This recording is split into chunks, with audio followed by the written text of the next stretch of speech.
So today, I'm delighted that Mr. Joe Robinson has agreed to talk about his new book.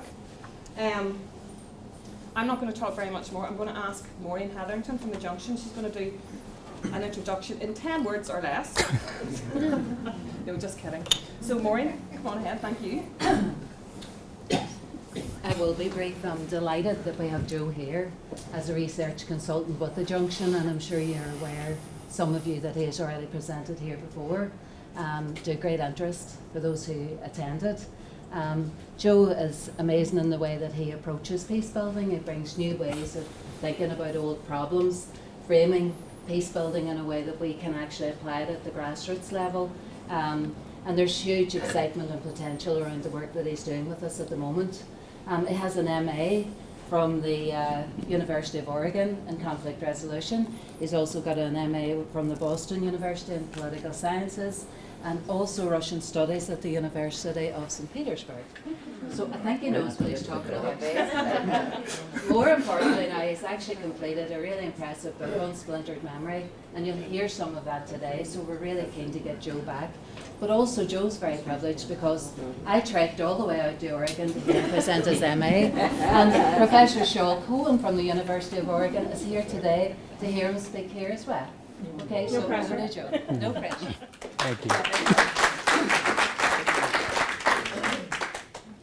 Thank you, Maureen. And I think it's really important to say that none of this would have ever gotten written without Maureen, without The Junction, without Seamus Farrell, and Eamon Baker there as well, who have been just incredible help in sharing all their knowledge, their insights, their contacts, etc.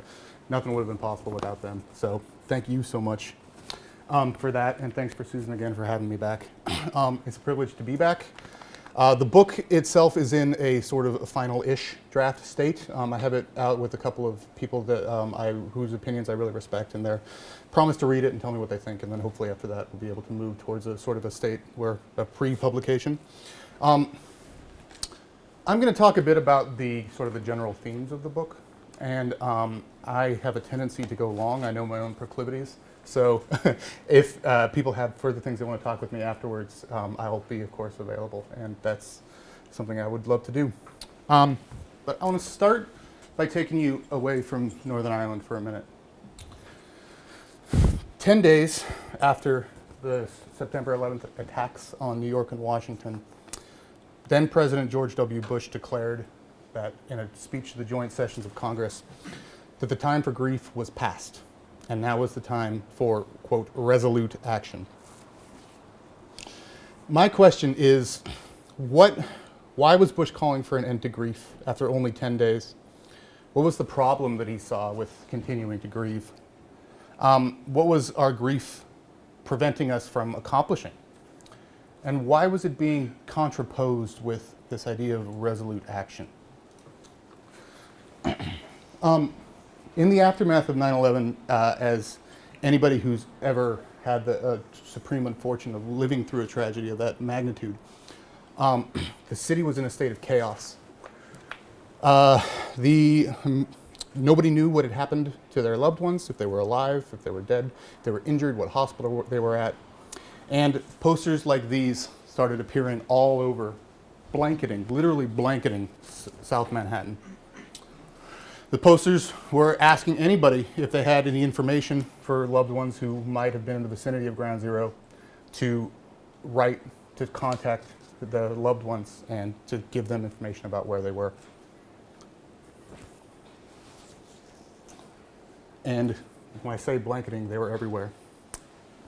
The emergency services in the aftermath of 9/11 this word gets overused, but I think we have to use it, were heroic. They did their jobs with a heroic vigor. And because of that, incredibly rapidly for a tragedy of that magnitude, the bodies began to be identified and people got information extraordinarily rapidly. As such, the missing posters began to lose their sort of functional use, right? Everybody knew that the people that were depicted in those photographs were not coming home. So when the city sent out sanitation workers to try to clean up the missing posters, to try to take them down, something interesting happened. People protested. They linked arms and stood in front of them and refused to let the sanitation workers do their jobs to take these pictures down. This seems to suggest that, contrary to what Bush wanted, New Yorkers at least were not ready to put an end to grief.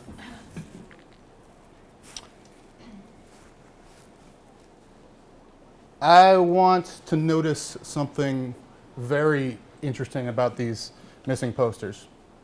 I want to ask why, after again they lost their functional use, after it became clear that Louis was not coming home, why they remained, and why the people depicted it in those photographs, why it was so important to keep them inserted into public space. Why was it so important to interrupt a return to normalcy, or return to let's get on with vengeance and war, etc.? Why did they why did people in New York of all races, colors, creeds, etc. force an archival of the posters, force displaying them in terms of a permanent exhibit?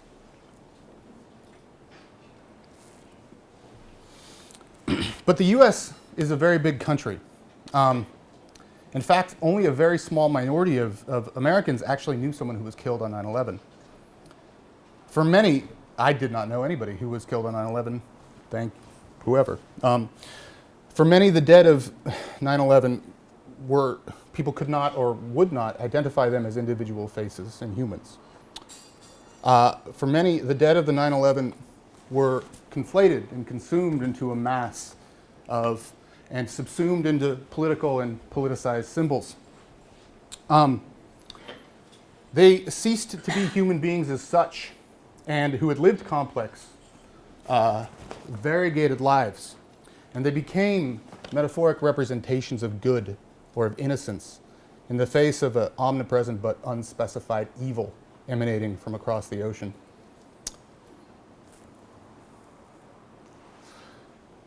I want to make an argument here, and the argument is as follows: that the process of losing those faces in the missing posters, or of never seeing them in the first place, has helped facilitate the dehumanization of other people around the world as well. The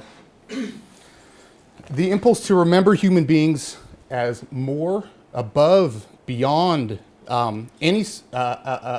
as specifically, individually, uniquely human, before they can be reduced to politicized objects, perhaps represents the most fundamental opportunity for a transformation of our democratic cultures, not just in the United States and not just in Northern Ireland. Without rehumanizing people, we're left with images like this, I think. When we can forget the scale and the impact of tragedy, pain, and violence on the bodies of individuals who are participating, in a sense, we all sort of become a hooded man, a man without a face, tied to standing on a box with wires coming out of our bodies. That image is not necessarily of something other than us. It could potentially be all of us. And this is the sociologist and social theorist Judith Butler. Judith Butler has a question that is animated, or a set of questions that has animated so much of my work, and it's this question of grievable lives. Elsewhere, she calls them bodies that matter. The question that preoccupies me in light of recent global violence is, who counts as human? Whose lives count as lives? And finally, what makes for a grievable life? So, if you think about your own life here in Northern Ireland in this transitional society, I think all of us have, whether or not we want to admit it or not, or want to think about it or not, or want to talk about it in public or not, we all have ideas of whose lives count as lives and whose lives count more than other lives. We have bodies that we grieve for and maybe continue to grieve for, and we have other bodies that we either refuse to grieve for or we simply don't remember. So this is how the book sort of begins and how it's sort of framed. The next step is for me to look a bit about this thing we call memory. And I won't dwell too extensively on it, but the point I want to make about memory is we like to think of memory as about the past or of the past. It's not. Memory is really about the present.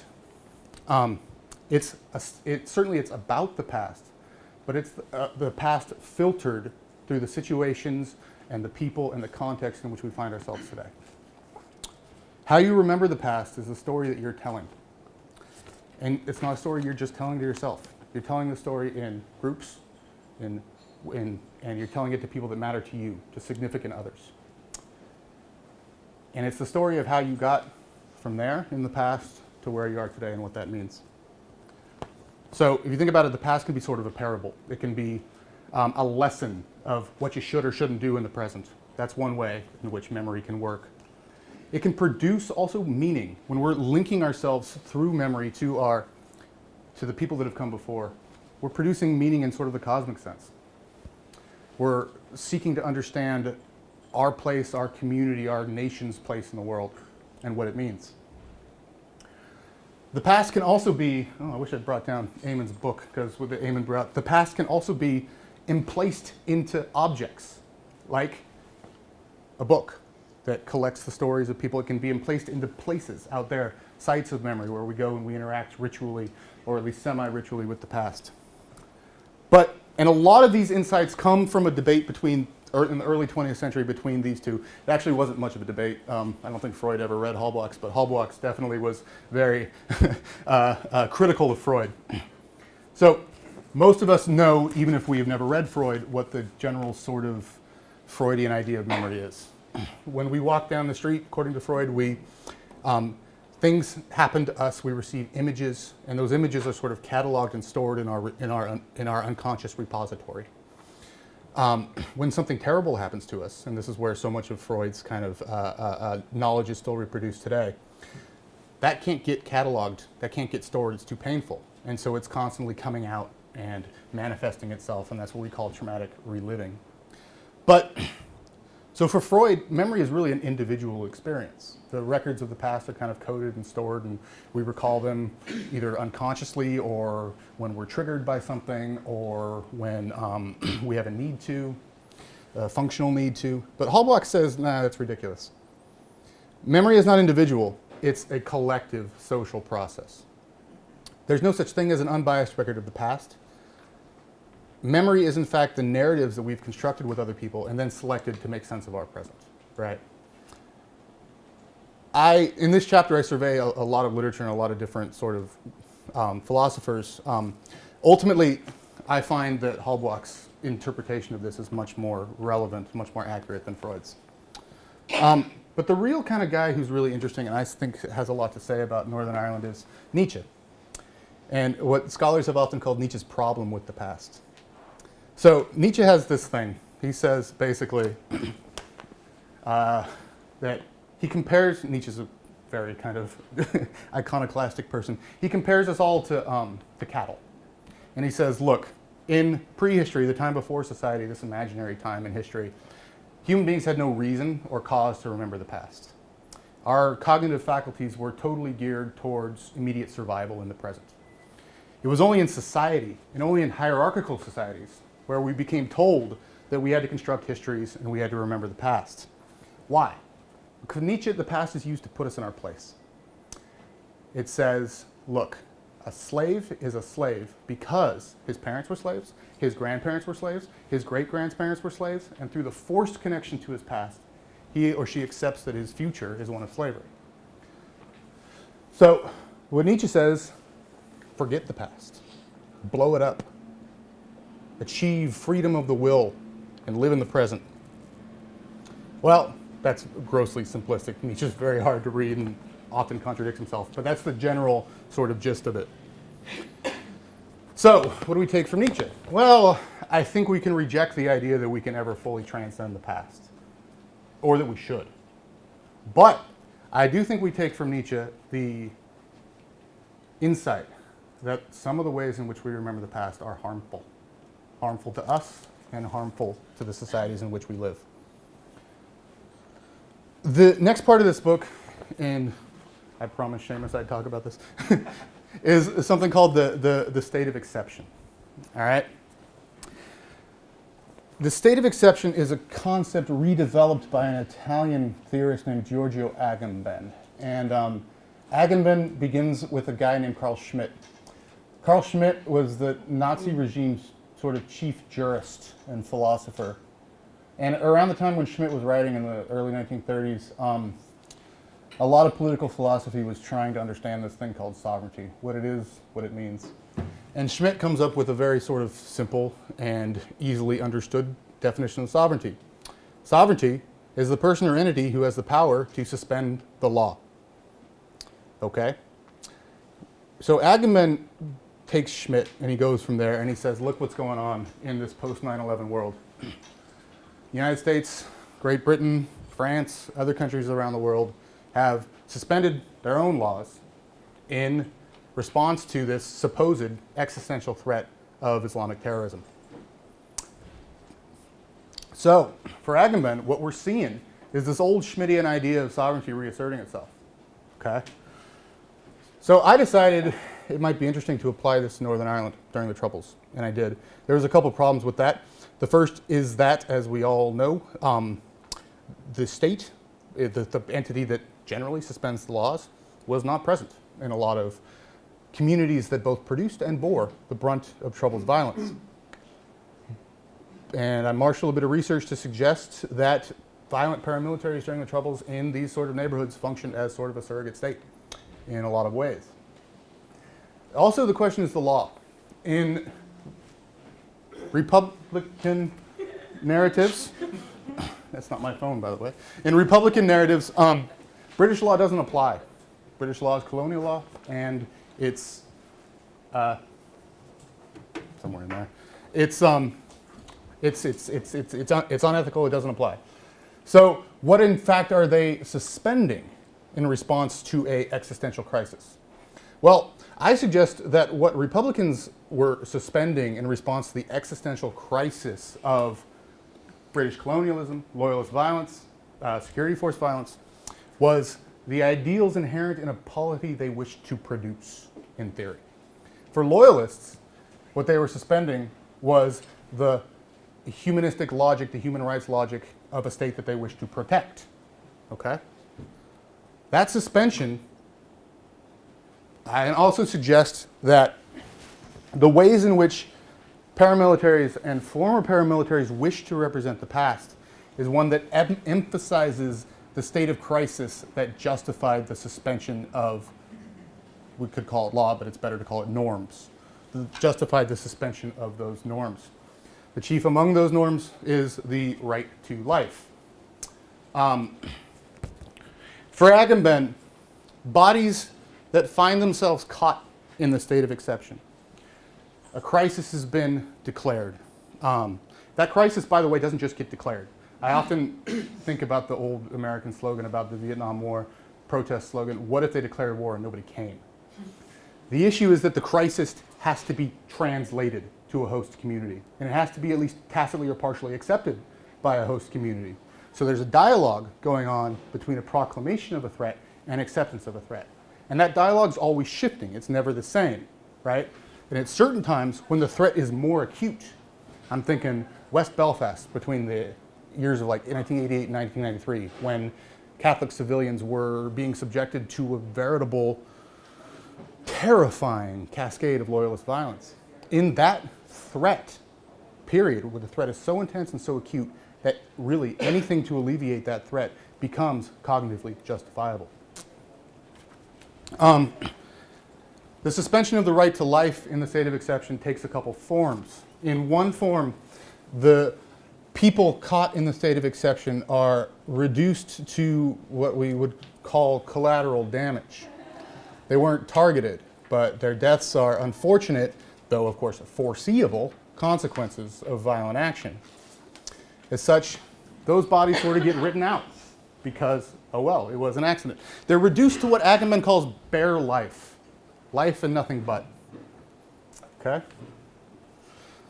So, my argument here is that since 1998, when the Troubles officially ended, the state of exception doesn't possess the same sort of legitimating logic it once has.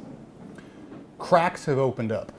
And one of the reasons why paramilitaries are so keen in their public inscription to maintain that internal logic of the state of exception. Okay? So, we move on to the politics of memory in transitional societies. I make an argument in the subsequent parts of the books that debates over memory in transitional societies, such as Northern Ireland, but not exclusive to Northern Ireland. My own country, the United States, is a transitional society as well, as is countries like Israel, the Balkans, all over the world, many countries in Africa. All transitional societies are faced with three sets of problems about the past, three sets of questions. The first is in the field of victimology. All transitional societies must confront these sort of victimology questions. Who deserves to be remembered? Who doesn't? Are some people more deserving than others of victimhood, commemoration, memory? The second field is placemaking. So we got who, we got where here. Where can the dead be remembered? Where can survivors remember them? And how does a site of memory come to be produced?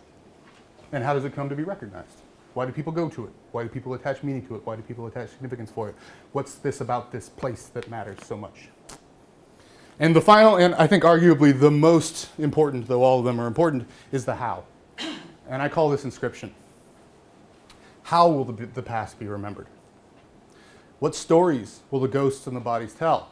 What narratives will they promote?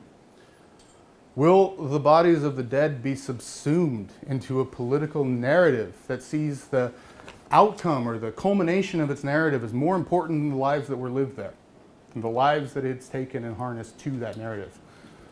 Or will human beings be remembered as human beings first, foremost, and above, before they can be reduced to political or politicized objects?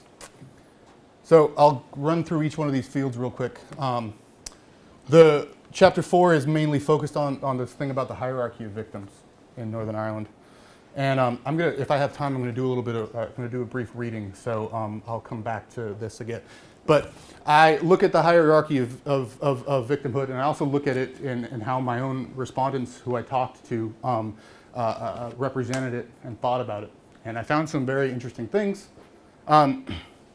First, the most interesting thing I found was that we all know the innocent versus guilty. Them and they're guilty, we are innocent.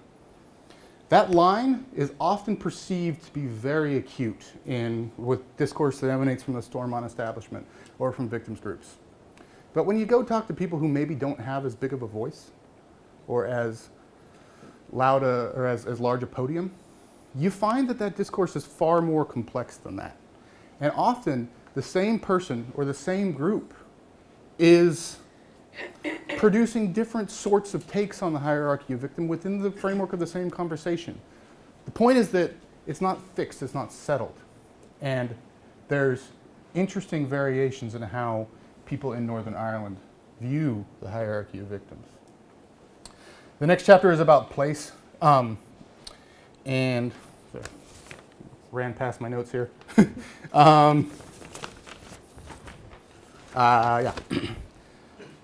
A place in geography, which is the discipline that I largely affiliate myself with, is a constructed human container.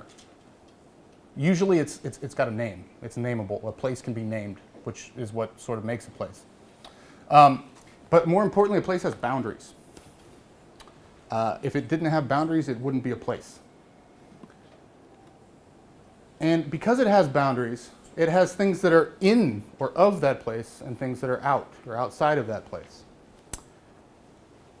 There can be no wholly inclusive place. That's kind of the point I want to make.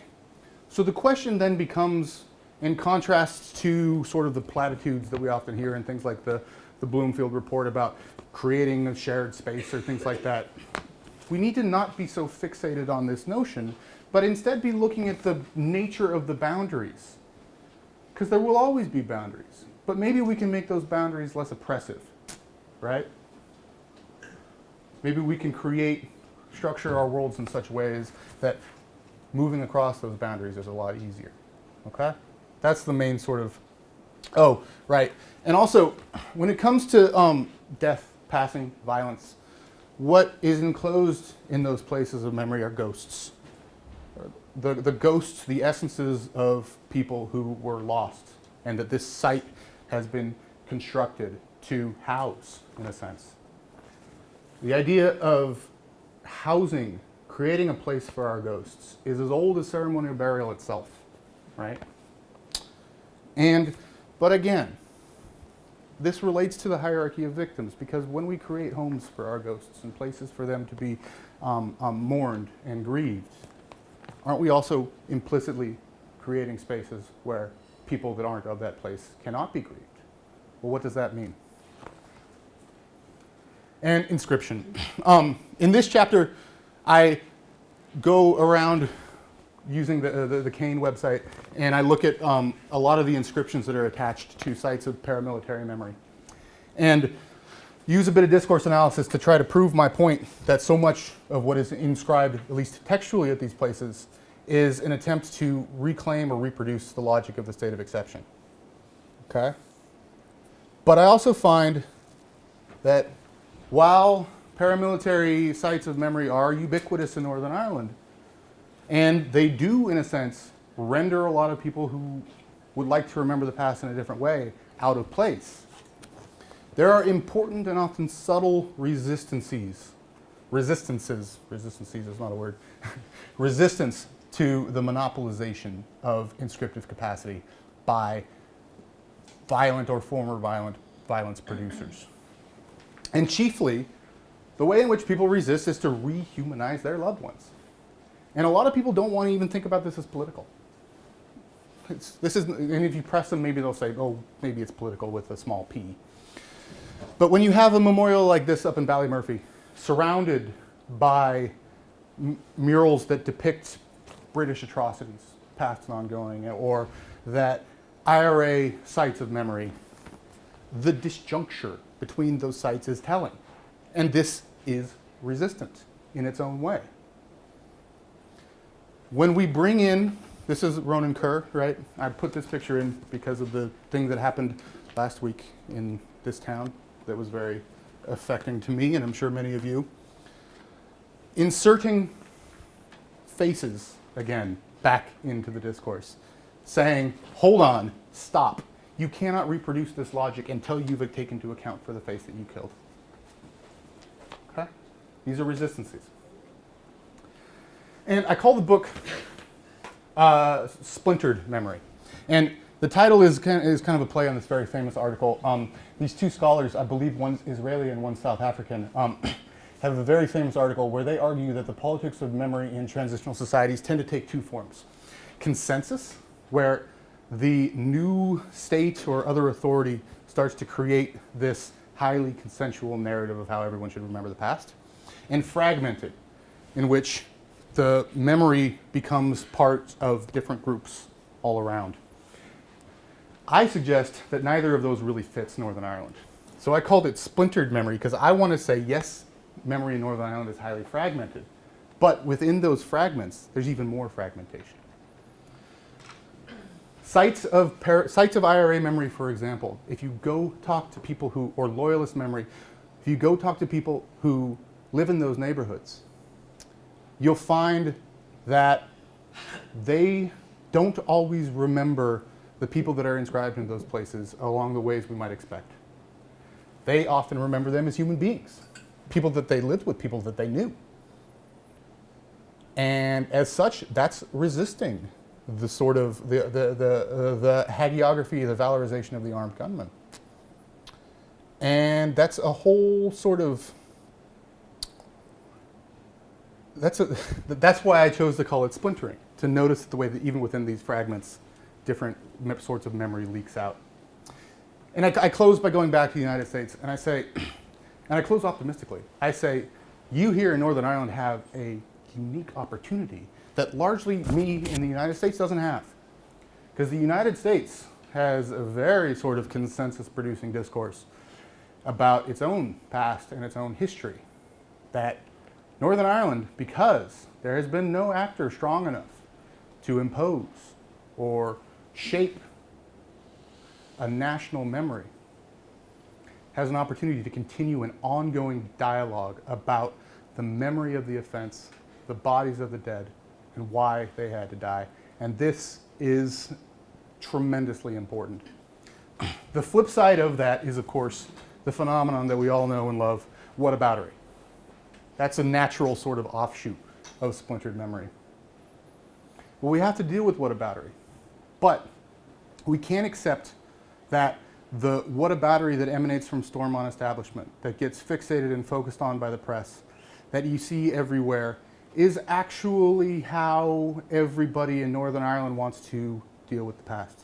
It's how some people do, but it's also how some people get cued to think about that. And if you look underneath it, there's actually a much more vibrant discourse, even within the minds of people who might be implicated in the worst parts of whataboutery. And you just got to go and ask them and talk to them about it. And that's an opportunity that I argue we've been denied, largely in the United States. And I close again with Judy Butler. I'll close this presentation again with Judy Butler. Butler wants to talk about communities of grief and mourning as promoting human interdependence. The idea that we are all tied to each other in some unique ways. For if I am confounded by you, then you are already of me, and I am nowhere without you. I cannot muster the we except by finding the way that I am tied to you. This is the most important part I want to call your attention to. By trying to translate my experience into your experience and your experience into my experience, but finding that my own language must break up and yield if I am to know you. Okay? I can never be you. And hearing or witnessing what has happened to you should not strengthen the discourses and the dialogues and the heuristics I already have in my head. It should break them down. And there's nothing wrong with breaking them down. You are what I gain through this disorientation and loss. This is how the human comes into being again and again, is that which we have yet to know. And as Maurice Blanchot whispers sort of hauntingly to the secondary witness of Auschwitz, know what happened, do not forget, but never will you know.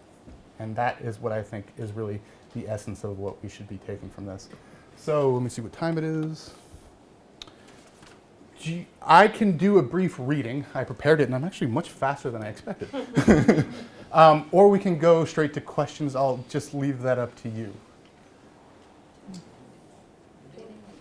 Okay, I'll do a little bit. And I have implicated and Eamon Baker in helping me, so I'll call him up at some point. Let me sort of introduce this reading to you. When I was interviewing survivors of violence, and I was especially probing their ideas of the hierarchy of victims, you can't do this work without being really affected by what you hear and really kind of wanting to help and understand the people that are so good enough to share their perspectives with you.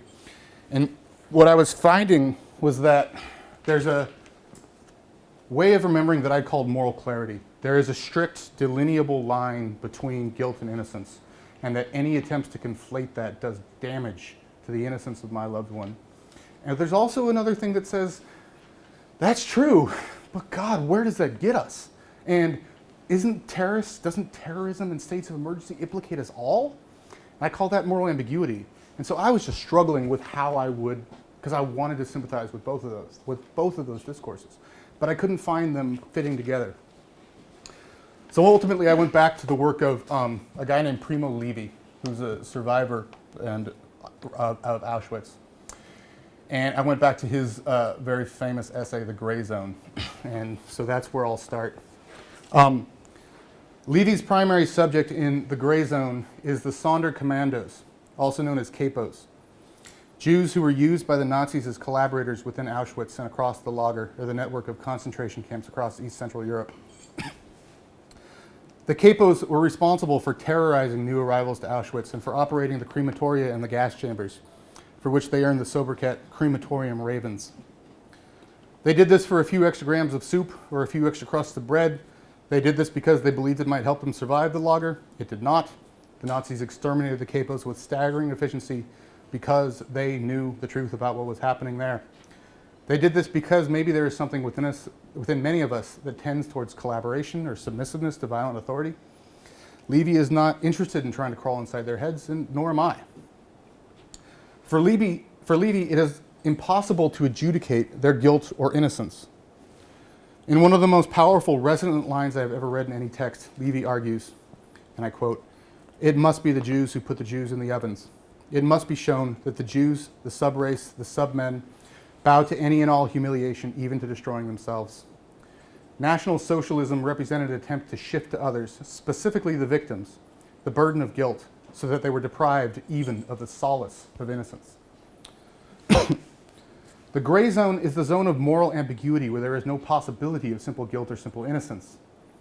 The essay is a meticulous, humanistic, and impassioned problematization of those easy dualisms, a call for the rehumanization of the bodies of the capos and other Jewish collaborators through a vigorous interrogation not only of their actions, but of our own internal biases and assumptions.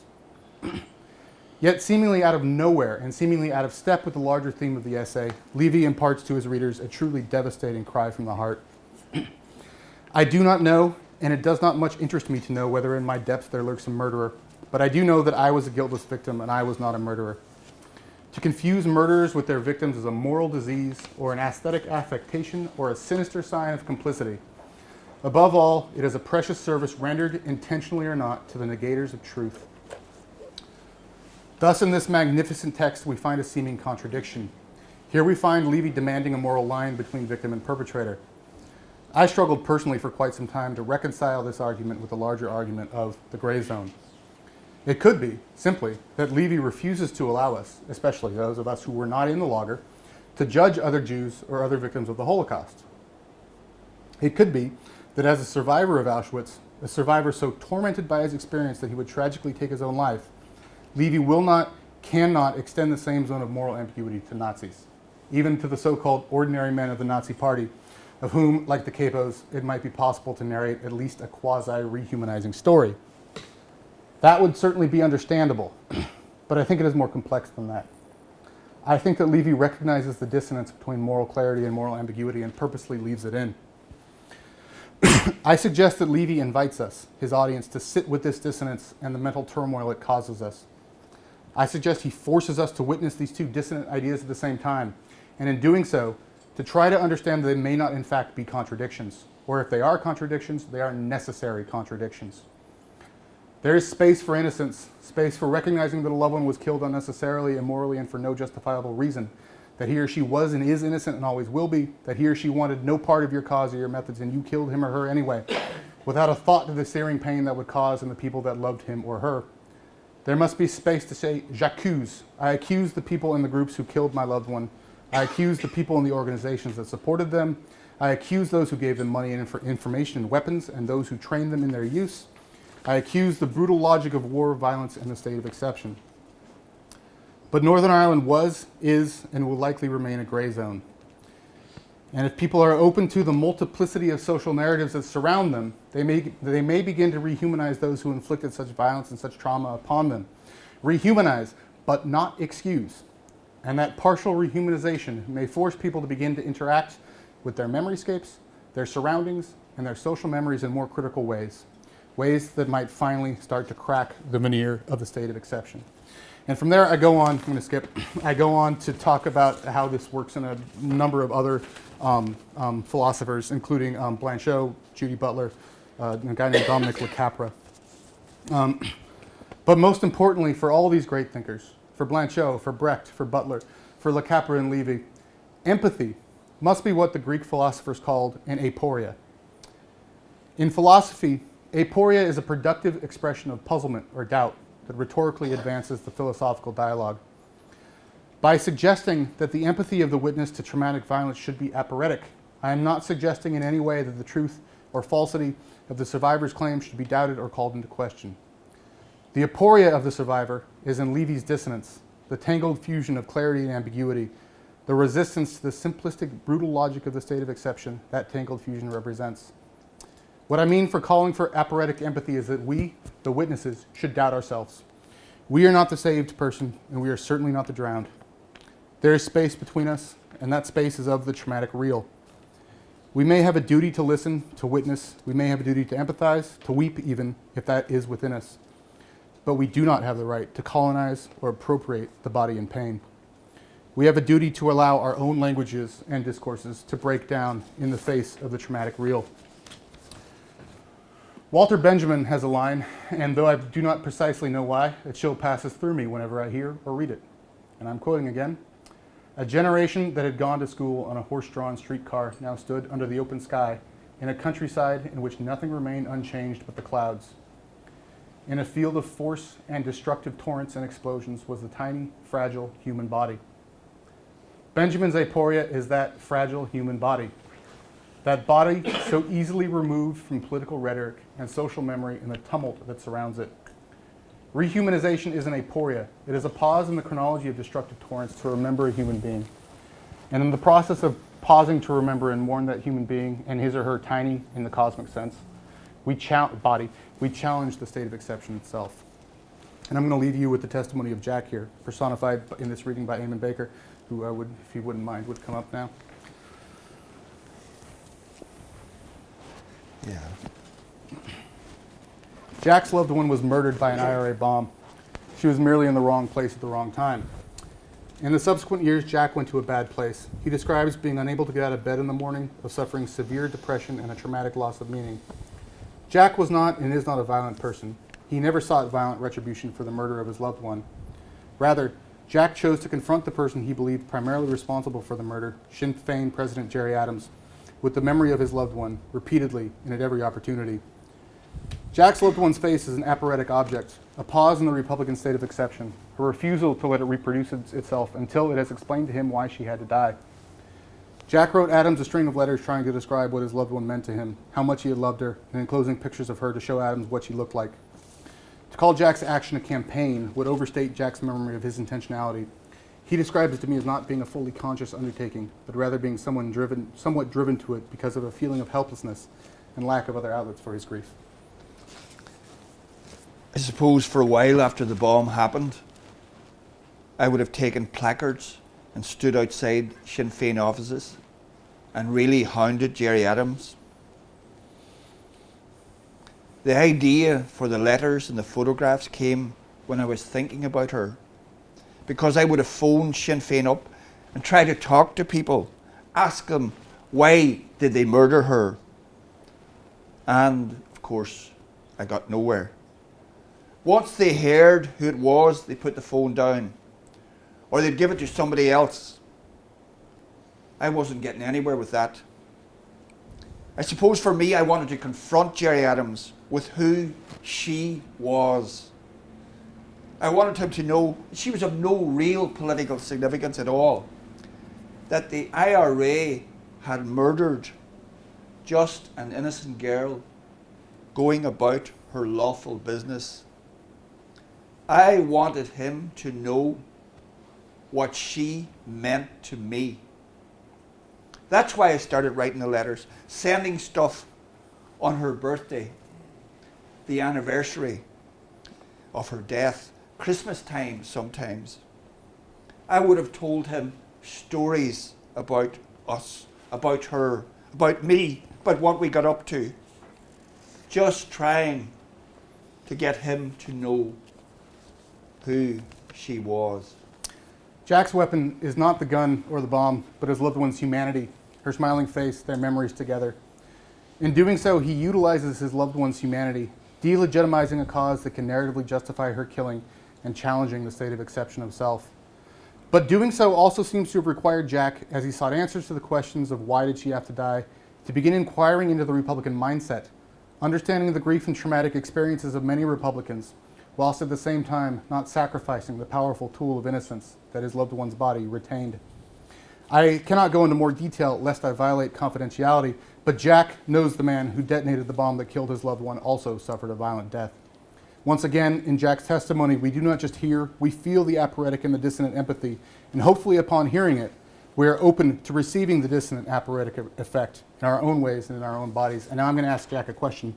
Jack, without drawing a moral equivalence, without doing that, because I'm not trying to suggest anything of the sort, would you suggest that the bomber was also a victim? Yeah, I have no doubt about that at all. But I would have to qualify this and say that he was not a victim in the same way that my loved one was a victim. Because, to be frank with you, there's no moral equivalence to be made. I do believe that there is a hierarchy of victims. I do believe that people were innocent. I do believe that people were guilty. I do believe that people have more questions to answer than others. And you'll never persuade me or convince me other than that.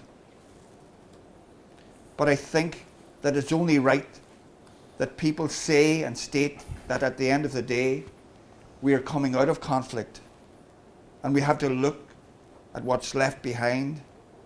And to me, that means the bomber's family, as well as myself, in terms of being looked after and helping us both to come to terms with what we've lost. I respect the fact that the bomber's mother lost her son. I don't see that as being very noble of me or very generous. It just happens to be how I see it. I see us as human beings, but that's not pretending we were all innocent people. We weren't. We very clearly weren't.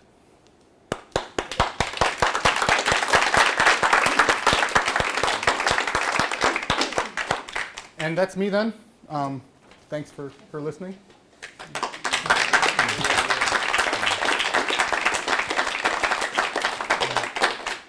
Any questions? Anyone, anything? Questions or comments? Feedback?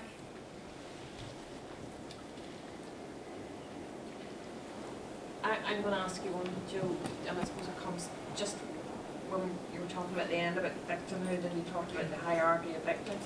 In all of your research, and you interviewed a lot of people, what sort of, and I'm wondering, did you ask them a question about, you know, how did they, in the same way that you asked Jack that question? Yeah. Generally, what did you get? Did you find? One question I made sure, and this is actually something that's in the book too, but I didn't, you can't talk about everything in the book here, was that responses to the questions that I asked about the hierarchy of victims tended to be based on the questions I was asking. So when I asked something along the lines of, I would ask this question, do you think, something along the lines of, do you need justice for what happened to you? You would get a very politicized, very stark answer. And you would often employ those discourses of moral clarity, the absolute line. But then when I changed the question, and I asked everybody this question, who had lost somebody belonging to them, I asked them, how would you like to see your loved one remembered? I got an entirely different sort of response, and one that always, or at least almost always, went first to some essence of that human being that they wish to hold and remember. So I think even in a lot of the times the answers that we get depend on the questions we ask, and that's true in a much more political sense than it is in just an interview. Can I ask you, Yeah. did time, you know, how long from the event when you're in, or place, depending on where people lived in I Northern found Ireland, did that make any difference? I was attuned to that, and I didn't find any sort of correlation. But it's not a very big sample. I only interviewed about 40 people, and of those, maybe 25 had somebody who lost somebody directly belonging to them. So, not enough data to adequately be able to say whether time played an important role. But my sense was that I didn't see any correlation. I talked to people whose loved one had died in the 70s. I talked to people whose loved one had died in 1998. So I didn't find any, to be honest with you. I think maybe. Yeah, no, I don't think that. I think that that fits with a lot of the conclusions that I was making. We like to think that there's stages of grief, but and stuff like that. But the stages of grief is often just sort of a nostrum. Nobody grieves in the same way. Psychologists don't understand grief. Nobody knows how long it lasts. Nobody knows why some people get just poleaxed with grief and can't ever do anything, and why somebody like Fiona harnesses her grief to help other people. There's no. I am not aware in all my searching the literature on psychology of any convincing answers to those questions. Do you not think you're being a little historical in this? I'm not a historian, so yeah, but yeah, but you're looking at the present. you know, republicanism and loyalism has a history, Mhm. particularly republicanism, particularly violent republicanism, and that, and going from my memory of it, well, of that situation then, the main theme seemed to be now is the time. Now is the time. We're going to get our Irish Republic now, join up, and that, and it was drawn on Patrick Pearse, James Conway, right the way back, and that, and of course the consequences for that, for the violence, and then the consequences of that with the grief. I actually think about that argument and I reject it because I suggest that the availability of the Republican narrative has been available since 1916 and even before. But it was only in 1971, 1972, in which the Republican proclamation of the state of exception gained such widespread and tacit acceptance. And the reason for that, Bloody Sunday, Operation Motorman, Ballymurphy. It was only then when the threat that republicanism had always sort of proclaimed became so real and so translatable to people that were living here. You know, I think it goes back before that. Maybe.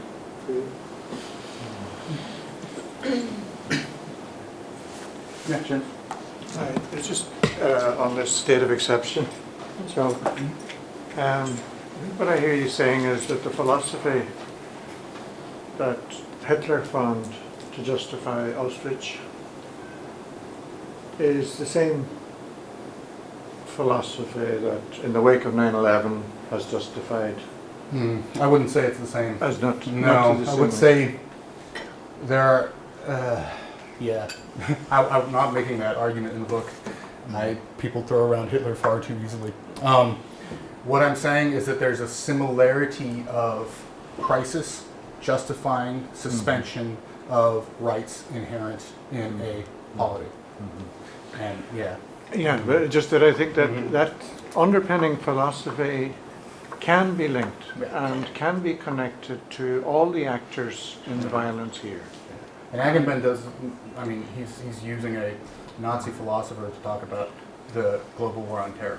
And the Agamben's book is not entirely without problems, and people would raise those problems. And I think I raised a number of the problems with it myself.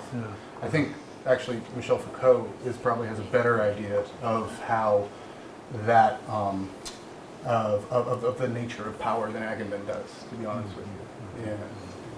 But thank you. Yeah. Hi. Yeah, I think we're all victims to a greater or lesser extent of the situation that we find ourselves in and people in the past found themselves in.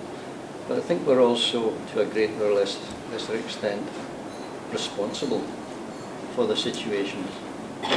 To a greater or lesser extent, perhaps to the extent of being active paramilitaries, and the other extreme being just complacent, unquestionable members of our community or faction, without considering why am I this, why am I that, and finding one's own personal identity rather than an identity in a community, a tribal identity. I think the question of identity is one that is, all identities are multifaceted. I think that this is sort of very oversimplistic, but I think that when we perceive ourselves and our communities as under threat, we retrench back to the one primary identity. And losing the multiplicity of identities that all of us have at any moment in history, in a sense that we lose the ones that can be seized on as connecting us across the divides. Does that make sense? I mean, think about the idea that, like, as Jack was saying, you know, we're all mothers lost on all sides of the fight, lost sons, daughters, etc. But their shared identity as mothers, when the threat is so immediate, near, and real, becomes muted by the narrow band of tribalism, whatever you want to call it. I mean, to be honest, that's just more speculative on my part. I didn't do a lot of work on that particular issue. Yeah, but the threat comes from tribalism somewhere else. Maybe. It's not always. Anyone else? Okay, listen, thank you. Joe, I suppose the last question really is the book. It's in a draft form now, and you're looking for a publisher Shortly, yeah. shortly, Probably. so there's a bit I of want work. to see what people want to. I want to see what people say about it. Yeah. Well, do you know, Mhm. I'm looking forward to reading it, whatever form. It really is. Sounds like food for thought. You know, in a lot of ways. And thank you so much today. Really appreciate Thank you. your time, and thank you. And listen, 2 more events left. Tomorrow we've Baroness May Blood, and on Friday we've Baroness Nuala O'Lone. So we're getting the titles well in this week. So if you haven't signed up for those already, either give me your name before you leave, or if you've received one of the invitations through our MailChimp, you can reply to that. But you know, I'm happy to take your name today and just register you. So listen, thank you so much, everyone.